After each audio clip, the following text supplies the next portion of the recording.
Salut à tous et bienvenue pour l'épisode 6 de cette carrière avec le FC Sochaux. On retrouve le coach Alvaro en conférence de presse avant ce match contre Grenoble.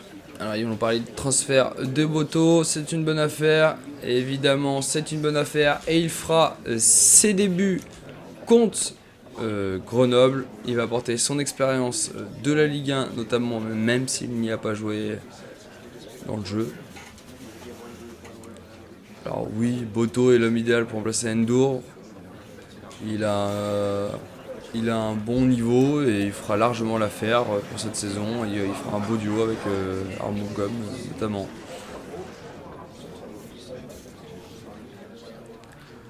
Oui, aucune équipe est parvenue à nous battre. L'objectif c'est de gagner tous nos matchs. Donc si on peut rester invaincu, ça sera parfait. Mais attention, ça peut vite, la donne peut vite changer. Et bon, on verra à la fin du match, mais on fera tout pour continuer cette belle série en tout cas.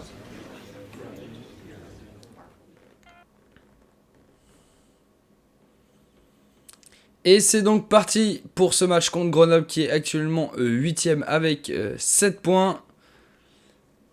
Pour affronter les Grenoblois, on va faire quelques changements dans l'équipe. José Amo va jouer à la place de Aneba en défense centrale. On va également faire jouer le petit Meda à la place de Ndiaye en milieu centre. Et Tebili jouera à la place de Sissoko en BU. En même temps, Tebili mérite, il a fait des très bons matchs. Sissoko est en difficulté, on espère que ça le relancera. Allez, c'est parti pour ce match contre Grenoble. Et Sochaux va s'illustrer dès la 22e minute avec Aldo Kaloulou qui va tromper Brice Maubleu d'une superbe frappe. Ça fait 1-0 pour les Sochaliens, mais à la 28e, Grenoble décide de contre-attaquer. Un très beau shoot du joueur grenoblois qui va être détourné par Maxence Prévost. Encore une belle parade pour notre gardien sochalien. À la 33e, Jesse Bonnet qui récupère un ballon, se retourne et d'une sublime frappe va chercher l'égalisation. Maxence Prévost est battu. Et on va retrouver Tebili à la 39e minute qui va tenter de réagir après cette égalisation. Mais Brice Maubleu a été vigilant et détourne la frappe du jeune attaquant. On va donc passer à la seconde période. Sochaux, grâce à Mauricio, va tenter des choses, mais Maubleu sera bien présent. Là, on voit un coup franc tiré rasant. Kaloulou va la reprendre au premier poteau. Malheureusement, ça passe juste à côté de la cage. Le coach Alvaro est bien évidemment déçu.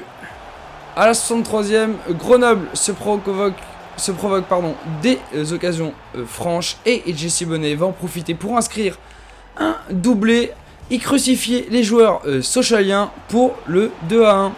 On va même retrouver Bas qui va se montrer très dangereux. Encore une fois, Prévost va s'imposer. Mais malheureusement, pour les Sochaliens, leur série se termine ici. Et ils s'inclinent contre le GF 38 de buts à 1.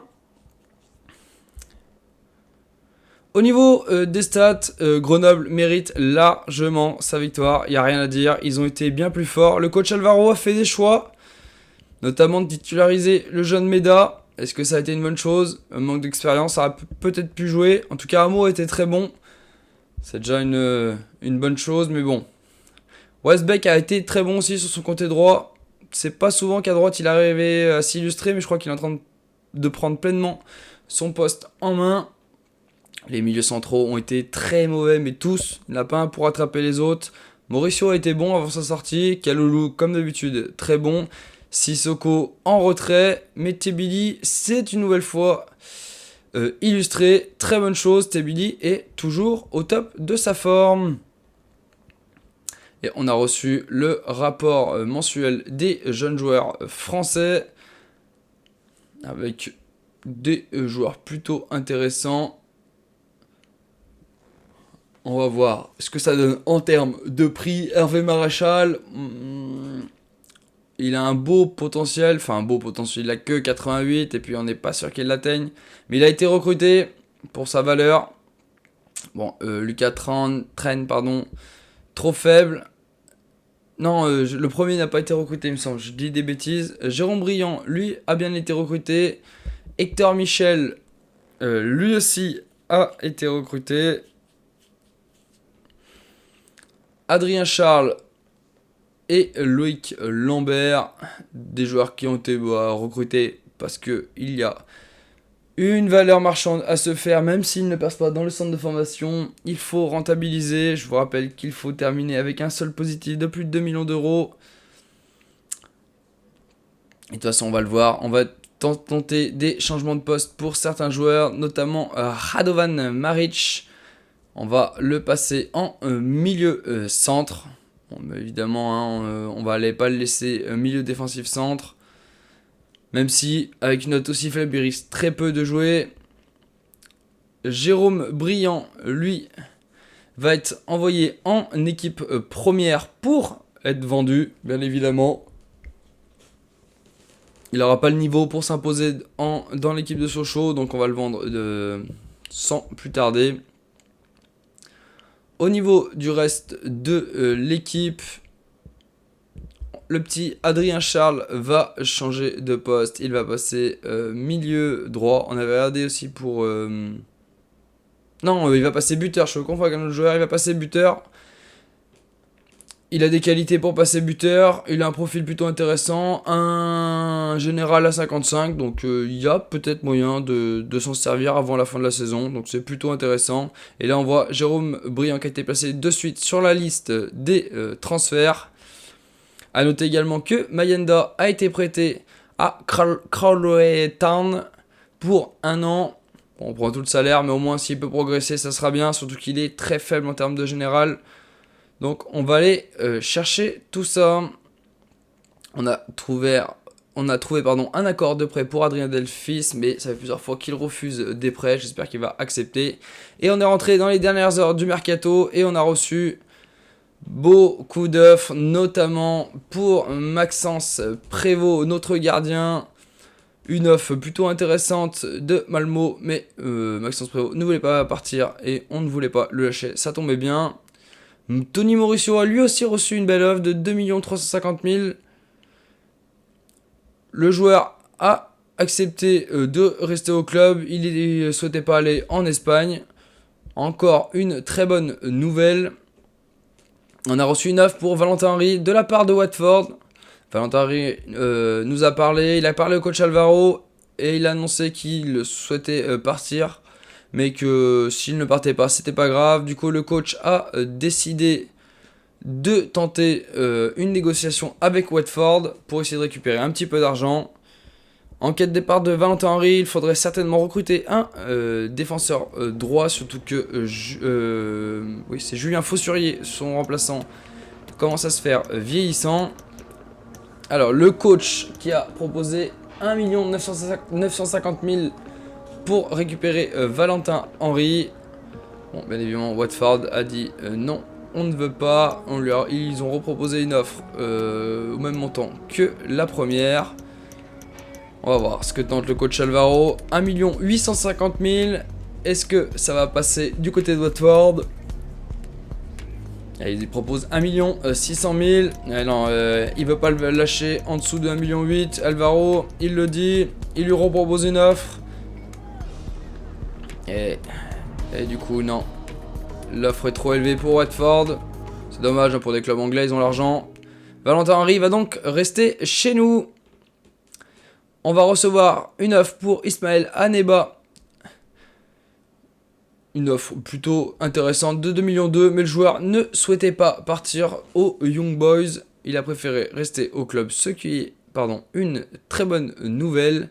Aneba a également reçu une offre après la fin de la saison. Un montant assez conséquent de 2,2 millions de la part du Genoa. Le joueur a accepté de partir, mais c'est pareil, Alvaro il a dit qu'il partirait qu'en cas de très bonne offre. Le joueur ne partira pas pour si peu. Alvaro qui réclame 2 600 000 euros pour son joueur. Et les dirigeants du Genoa ont refusé l'offre. Plutôt logique, mais En même temps, c'était normal, un titulaire indiscutable. À noter que Jérôme Briand a reçu une offre que nous avons acceptée. Et nous allons nous diriger sur le deuxième match de cette vidéo entre Sochaux et le Paris FC. Au niveau des changements, Tebili va retrouver la pointe aux côtés de Kaloulou. Sissoko est une nouvelle fois mis sur le banc. Amo prend la place d'Agouzoul. Et derrière, on a regardé s'il y avait possibilité de faire quelque chose. On a juste récupéré Armougum de la réserve pour le mettre sur le banc à la place de Damien Le Tallec. Et on peut donc se diriger vers cette nouvelle rencontre. Pendant tout le match, Sochaux s'est montré dangereux. Et à la 51e, Tebili lâche une grosse frappe, bien arrêtée par le gardien du Paris FC. On va retrouver une belle intervention de Valentin Henry pour empêcher une attaque du Paris FC. Et à la 66e minute, on va retrouver Ibrahim Sissoko qui était rentré en jeu pour marquer le but de la victoire et permettre à Sochaux de retrouver le succès après leur défaite contre Grenoble. Au niveau des stats, ça a été compliqué pour Sochaux. Le PFC a dominé la rencontre. Sochaux s'en sort très bien. Merci à la grosse défense de Sochaux. Prévost, Valentin Henry, Aneba. Le reste c'est un petit peu plus faible. Westbeck a été correct. Ndiaye aussi. Les notes sont quand même très faibles. Mauricio a été moyen. Tebili encore été très très bon, c'est parfait. Et Ibrahim Sissoko qui s'est réveillé, qui a marqué le but de la victoire. C'est une très bonne chose et on retrouve le coach Alvaro en interview. Ce qui a fait la différence dans ce match, c'est que on a donné tout jusqu'au bout. On allait chercher les 3 points et on les mérite. Même si ça a été compliqué sur le papier, la victoire reste la chose la plus importante. Oui, je pensais que mes joueurs allaient pouvoir gagner. Il n'y avait aucun souci de ce côté-là. J'ai confiance en mon équipe.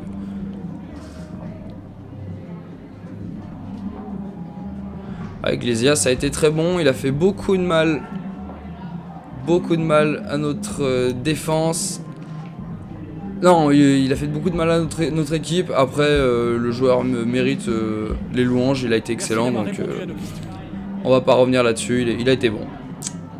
Voilà le coach Alvaro qui s'est exprimé après cette victoire contre le PFC. Jérôme Briand a été vendu pour 310 000 €. On aurait pu récupérer un peu plus, mais on cherchait pas à faire de profit particulier sur le joueur. C'était juste pour rentabiliser les frais de recrutement. A noter que Gaëtan Westbeck a validé son changement de poste. Il passe donc milieu droit. Il garde un général de 72, ce qui est plutôt correct. Voilà, on a donc terminé pour l'épisode d'aujourd'hui. On va se retrouver très vite. Avant, petit détour sur le classement. Sochaux est toujours deuxième avec 16 points. Mais Metz a pour l'instant fait un sans faute. On espère revenir sur eux dès le prochain épisode. Allez, je vous dis à très vite. Ciao, ciao!